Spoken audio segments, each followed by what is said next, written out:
We are launching the Women's Empowerment in Agriculture Index. And thank you for joining us. This index has been launched in New York, in London, and in New Delhi. So this is the fourth launch. And as you know, IFPRI has long invested in gender research. And some of the research findings are probably well known. We know that the gender inequality have been one of the major constraints for improving productivity, for improving agricultural income in rural areas. We also know that narrowing that gap has tremendous impact on poverty reduction and hunger reduction. So last year, FAO and IFPRI did a study and tried to quantify the impact of narrowing that gap. And that gap obviously is huge. So narrowing the gap will be able to bring more than 100 million people out of poverty, out of hunger.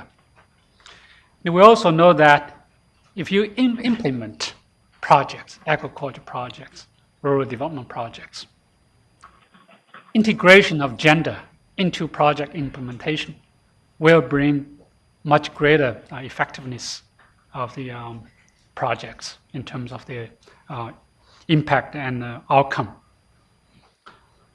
And IFPRI is also pretty famous in generating different indices, Global Hunger Index, among many others.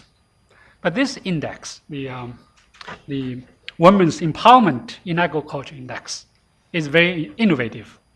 It is innovative in a couple of aspects.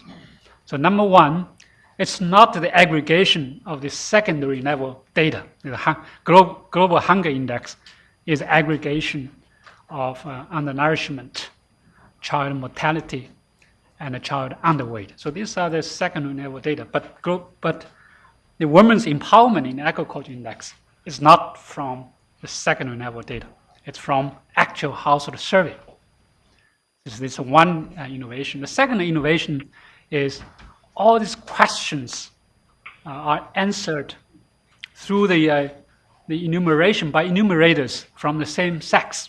So as you know, if a man asks a woman to answer certain questions, then firstly, probably the women are very reluctant to answer, or maybe not very accurate.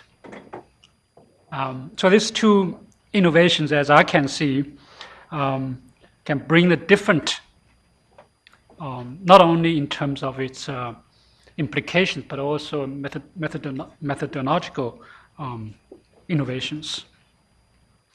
The Women's Empowerment in Agriculture Index was a development based on pilots in several countries, Guatemala, Bangladesh, and Uganda. It is truly a partnership work among three different institutions. The Oxford University's Poverty and Human Development Initiatives. I think I have seen some of the colleagues here from that center. And also from USID, obviously. Again, I have seen so many colleagues here from USID. And of course, IFPRI. Here I wanted to acknowledge IFPRI's leaders in our gender research, Agnes Kwanzambin and Ruth Mansendik. So Ruth will not be able to join us if I understand correctly.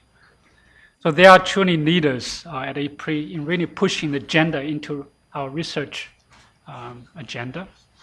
As I remember, when I joined IFPRI, we just started to work on the gender issue. But today, you can see we have been educated. So we know when we try to analyze certain development issues, food security issues, hunger issues, we got to bring the gender into our analysis. So now let me introduce our speakers. The first speaker is Emily Hugh. So she is expert in monitoring and evaluation at the USAID's Bureau of Food Security. So she will speak about the feed of the future and the whole story behind this index. Last May, the first time I heard from Raj Shaw, last May, during the Chicago Council conference here, Mayflower Hotel. That's only about 1 year ago. So today we already have index available. to share with you. So it's just great, great achievement, great support from USID. So thank you, Emily, and your colleagues. The second speaker is our own Agnes Quinson-Bin. She's a senior research fellow at the Poverty, Health, and Nutrition Division. So she will discuss the development and piloting the index questionnaire used in the 3 countries.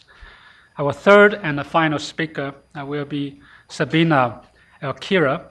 So she is a director of the OPHI of Oxford University. So she will tell us more about the development of the index, particularly in terms of methodology.